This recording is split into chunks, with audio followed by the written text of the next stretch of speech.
आज से हम महात्मा गांधी पर एक पूरी श्रृंखला शुरू कर रहे हैं और इस श्रृंखला का उद्देश्य युवा पीढ़ी को गांधी के चिंतन से रूबरू कराना है। साथ में उस चिंतन के अंतर्गत समस्याओं के समाधान की जो अहिंसक तकनीक है उससे युवा पीढ़ी को परिचित कराना है। और ये पूरी श्रृंखला समर्पित है महात्मा गांधी के 150वें जन्म जयंती वर्ष के उपलक्ष्य में। और यहाँ आज जितनी भी समस्याएं पूरे विश्व में हैं उनका समाधान हमें कहीं ना कहीं गांधीवादी चिंतन में इस रूप में मिलता है कि हमारी आवश्यकताएं जितनी सीमित होंगी उतना ही ये प्रकृति हमें कहते हैं। महात्मा गांधी के चिंतन में एक बात आती है कि ये प्रकृति जो है मनुष्य की आवश्यकताओं को पूरा कर सकती है लेकिन मनुष्य के लालच को पूरा नहीं कर सकती। तो आज हम देख रहे हैं कि हमारी ये धरती हरी भरी जो वसुंधरा है ये आज बहुत संकट से जूझ रही है। हमारा पर्यावरण बहुत अधिक प्रदूषित हो रहा है और बहुत सारे पर्यावरण को लेकर संकट पैदा हो रखे हैं। तो इन सब का जो समाधान है वो हमें गांधीवादी चिंतन में मिलता है।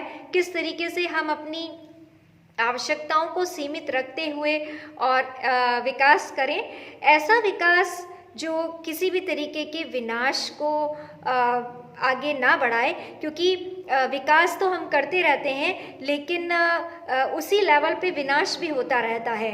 हमने पर्यावरण का नाश करके अपने जो आधुनिक चीज़ें थी वो तैयार की लेकिन इसकी माप नहीं की कि हमने कितना कुछ खोया है।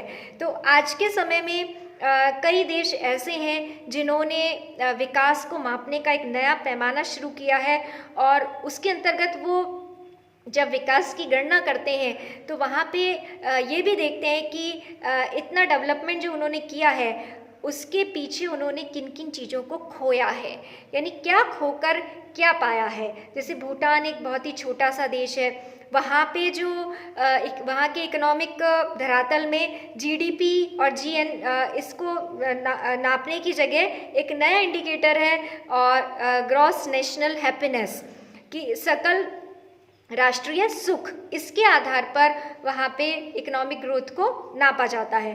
क्योंकि सकल घरेलू उत्पाद से या इन इंडिकेटर्स से जब हम नापते हैं तो उससे जो सुख है उसकी गणना नहीं हो पाती। क्योंकि बहुत सारी ऐसी चीज़ें हैं जो विकास तो करती हैं लेकिन हमको सुखी नहीं बनाती या हमारे बहुत सारे संसाधनों को समाप्त कर देती हैं, हमारे एनवायरनमेंट को ख़त्म कर देती हैं, हमारे आपसी संबंधों हमारे रिश्तों को ख़त्म कर देती हैं। तो उन सब की गणना भी होनी चाहिए और भूटान ने ये एक नया इंडिकेटर अपनी राष्ट्रीय अर्थव्यवस्था में जोड़ रखा है। तो ये हमें ध्यान रखना होगा कि गांधीवादी चिंतन जो है हमें इस ओर संकेत करता है और साथ में अन्य जो देश हैं वो भी इसकी तरफ आगे बढ़ रहे हैं कि कितना हम अपना विनाश कर रहे हैं जिस विकास के लिए हमने लक्ष्य रखा है उसको हासिल करने के लिए। इसके अतिरिक्त जो हिंसा है और ये इस तरीके की गतिविधियाँ पूरे विश्व में, चाहे वो स्थानीय लेवल हो, चाहे राष्ट्रीय स्तर हो या फिर अंतर्राष्ट्रीय स्तर हो, बहुत ही आज विकराल रूप लिए हुए हैं। तो प्रॉब्लम्स को सॉल्व करने का या समस्याओं को जो है उनका समाधान करने का कोई अहिंसक तरीका भी क्या हो सकता है या कौन सी ऐसी टेक्निक्स हैं जिनसे हम समस्याओं का समाधान शांतिपूर्ण तरीके से कर सकें। तो इस संदर्भ में बहुत सारी टेक्निक्स हैं लेकिन यहाँ पे गांधीवादी तकनीकें जो हैं उनसे उनको हमें जानना ज़रूरी है। यदि हम उनका प्रयोग ना भी करें तो भी हमें पता होना चाहिए कि ये भी कोई तरीका है चीज़ों को हैंडल करने का। जानकारी होना बहुत ज़रूरी है। फिर ये हमारी इच्छा पर डिपेंड करता है कि हम क्या करें, लेकिन मार्ग का पता बहुत ज़रूरी है कि हमें हो, क्योंकि यदि हमें मार्ग ही पता नहीं होगा तो फिर हम उस पर चलेंगे किस तरह। तो वो जिसको गांधीवादी चिंतन को जो हम आदर्श की स्थिति मानते हैं कि ये व्यवहार में नहीं आ सकता, तो उस आदर्श की जानकारी भी हमें होनी चाहिए। चाहे हम उसको पूरा का पूरा हासिल ना कर सकें, लेकिन उसकी तरफ कुछ कदम बढ़ाए जा सकते हैं। कुछ हम कह सकते हैं परसेंटेज या कुछ हिस्सा हम चल सकते हैं उस रास्ते पर। तो ये हमें एक कार्य जो है युवा पीढ़ी के साथ मिलकर करना है।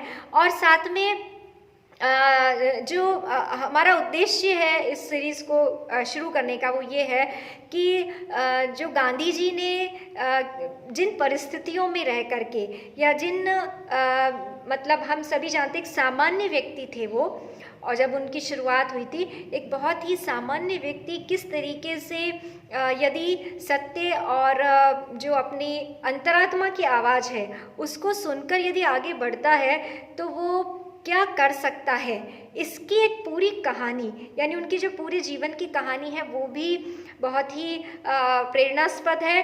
और जो उनकी टेक्निक्स हैं, जो उनकी तकनीकें हैं सत्याग्रह की, अहिंसा की, उनकी वो भी एक अपने आप में अनूठी हैं। और ऐसा नहीं है कि उनका प्रयोग नहीं हुआ है पूरे विश्व में। भारत में भी यदि हम देखें तो विनोबा भावे ने उनका प्रैक्टिकल किया था, और जयप्रकाश नारायण थोड़ा सा उन तकनीकों की तरफ बढ़े थे। तो विनोबा भावे ने भूदान आंदोलन और जो ग्रामदान का आंदोलन चला था वो गांधी जी का प्रैक्टिकल रूप ही था कि उनकी आवाज़ पर, यानी विनोबा भावे की आवाज़ पर लाखों लोग जो है बहुत से लोगों ने अपनी ज़मीनें दान दी, अपने ज़मींदारों ने अपने गांव के गांव दान किए। तो ये एक प्रैक्टिकल ही था। इसके अलावा हम देखते हैं कि दक्षिण अफ्रीका का जो पूरा संघर्ष था वो सत्याग्रह के आधार पर ही लड़ा गया था।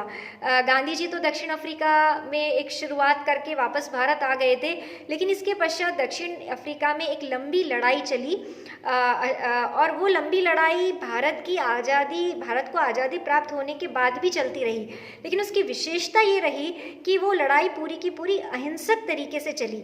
और जैसा कि हम जानते हैं नेल्सन मंडेला, उनका नाम आपने सुना है, एक महानायक, गांधी को फॉलो किया उन्होंने, गांधी की अहिंसक टेक्निक्स को फॉलो किया, और अंत में एक विजेता के रूप में सामने आए, दक्षिण अफ्रीका के राष्ट्रपति बने। और जब जैसा कि एक पूर्व में मैंने जिक्र भी किया था कि जब doctor APJ Abdul Kalam Nelson Mandela से उन्होंने हाथ मिलाया तो उनको लगा कि मैं किसी महामानव से हाथ मिला रहा हूँ। तो ये किसकी ताकत थी, ये कौन सी ताकत थी, ये कौन सी शक्ति थी? ये उनकी आत्मिक शक्ति थी, अहिंसा की शक्ति थी और सत्य की शक्ति थी, जिसके बल पर उनको ऐसा प्रतीत हुआ। तो ये गांधीवादी जो मार्ग था उसने बहुत से देशों को इंस्पायर किया है, बहुत से लोगों को इंस्पायर किया है, और हम भारत के लोग इस हमारी विरासत से वंचित ना रह जाएं, इसी उद्देश्य को ध्यान में रखते हुए आज से हम महात्मा गांधी के जो विचार हैं, उनका जो जीवन है, उनका जो चिंतन है, उस पर एक नई शुरुआत करने जा रहे हैं। और ये उम्मीद है श्रृंखला आपको पसंद आएगी। इसके अंतर्गत हमें ये भी ध्यान रखना होगा कि हम अपने जीवन में भी कुछ बदलाव कर सकते हैं, कुछ चेंजेस कर सकते हैं, क्योंकि कुछ आइडल पर्सन्स हमारी लाइफ में होने चाहिए। और बहुत से जो नेता हैं या बहुत सी जो शख्सियत हैं, उनसे हम मार्ग के बहुत से पथ हमें मिलते हैं कि कैसे हम अपने जीवन में आगे बढ़ सकते हैं और किस तरीके से हम अपनी समस्याओं का समाधान करके खुद तो अपने लिए अपने जीवन को वरदान बना ही सकते हैं, साथ में दूसरों के लिए भी हम फ्रूटफुल सिद्ध हो सकते हैं, उनके लिए एक समाधान का हिस्सा बन सकते हैं। तो आइए आज से इस प्रक्रिया को हम शुरू करते हैं और इसको हम एंजॉय भी करेंगे, साथ में कुछ सीखने का प्रयास भी करेंगे। इसके साथ ही गांधी का एक पूरा प्रश्न पत्र आपके MA फाइनल के प्रश्न में लगा हुआ है, और उस प्रश्न पत्र को ध्यान में रखते हुए भी इस पूरी बातचीत को हम आगे के जो वीडियो है उसके अंतर्गत करने का प्रयास करेंगे।